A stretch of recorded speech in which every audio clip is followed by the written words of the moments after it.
We knew the teams, but now we know the dates, we know the times, we know all of the nights where we're going to be staying up well past our bedtime celebrating as the Packers 2022 schedule has now been released.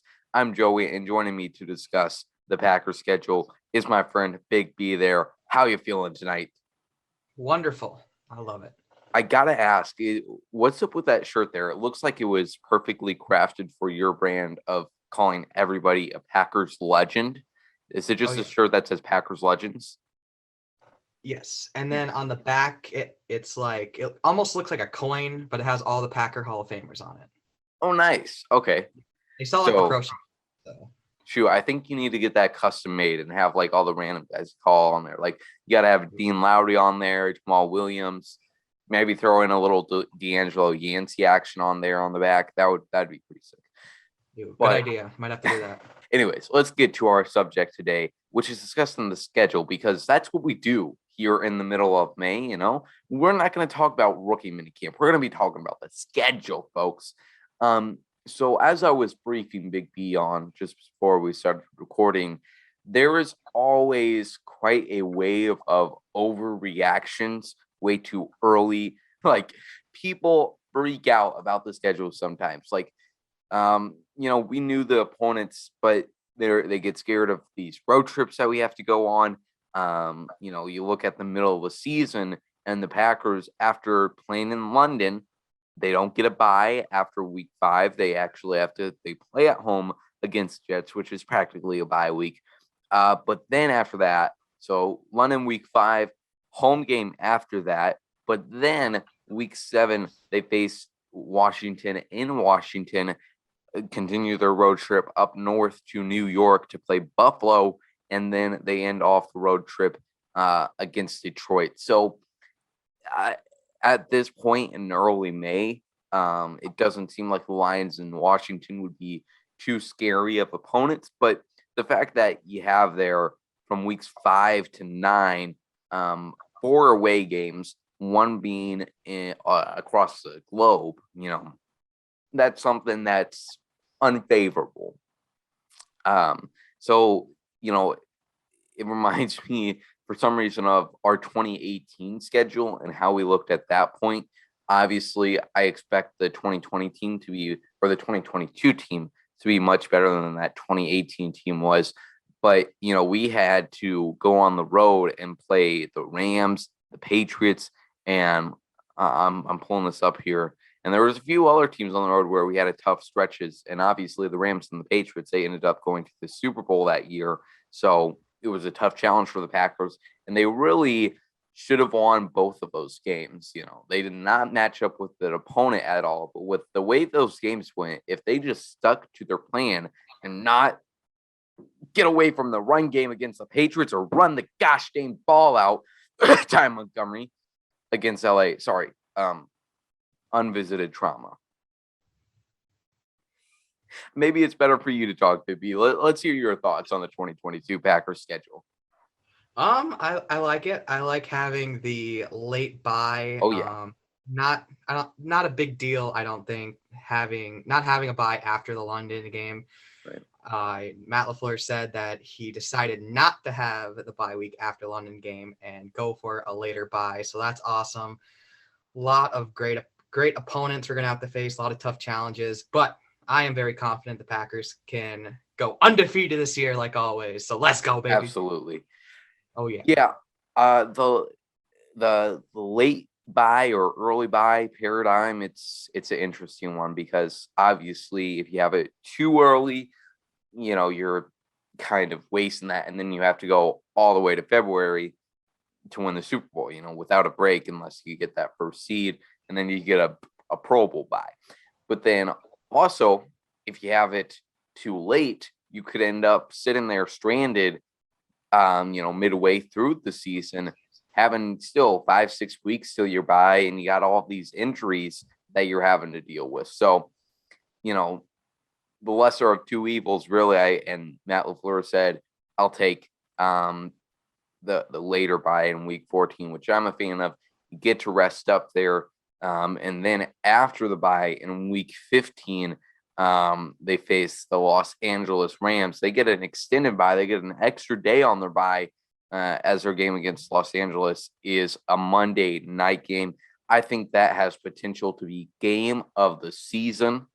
Um, Probably for the Packers, potential for the whole league. So that should definitely be an exciting one night game in the bitter cold at Lambeau Field. I'm excited for that.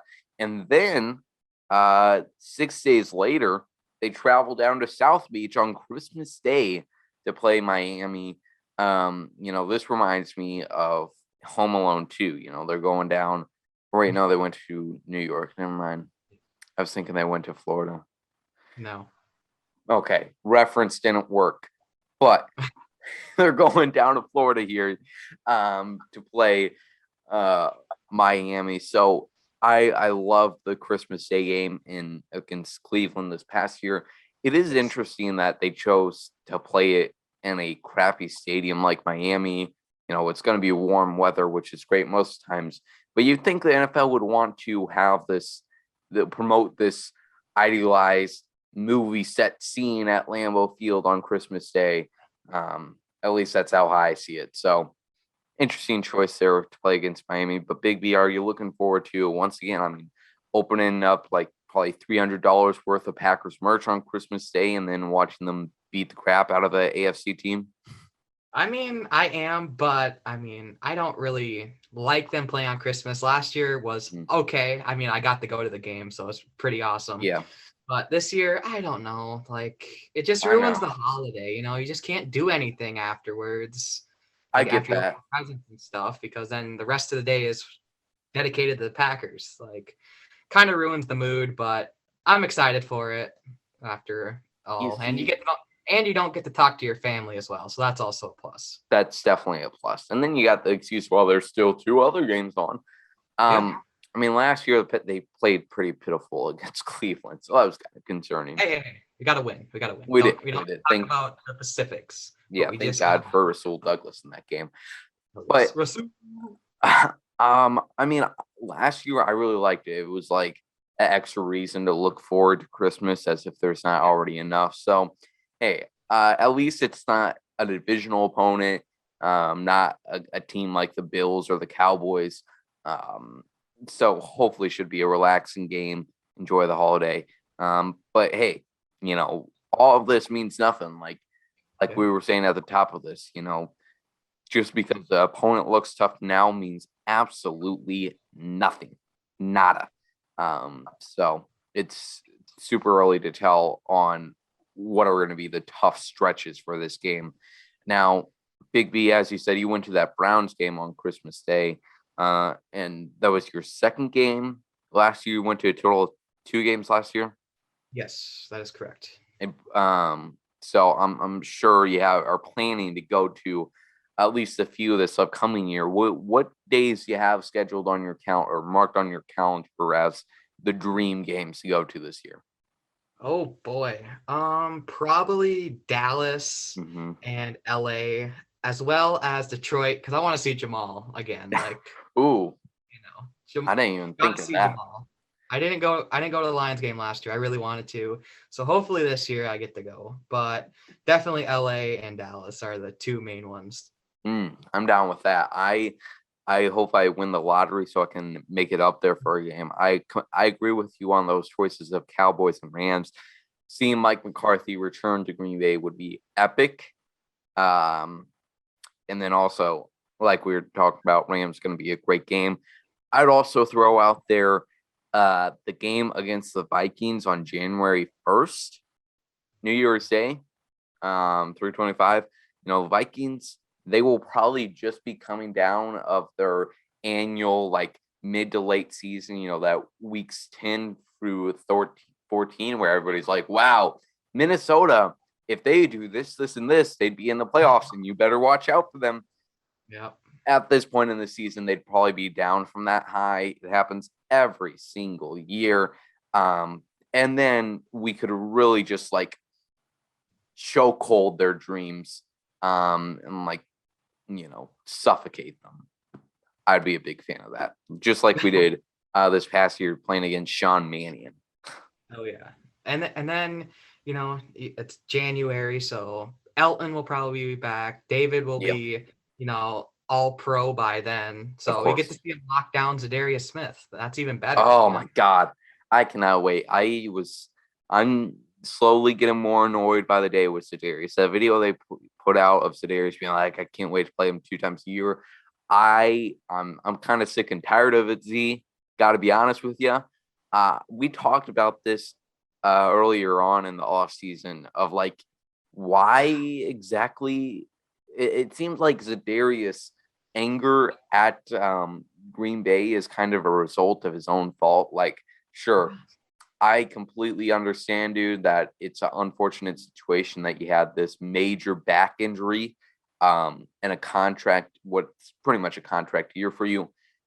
But like, we we offered you to pay on your salary, which is overpaying you, which was more than your worth. All right, dude. And when we don't necessarily need you in this outside linebacker room, and then complaining about the not being a captain, so idiotic to me. And look, we don't know exactly what went on behind the scenes, so I can't judge a man too much. But comparatively to the situation with Devontae and with Z, I am much more rooting for Devontae. Like, I don't Yes. understand Packers fans that are completely against Devontae now, turning their backs to him.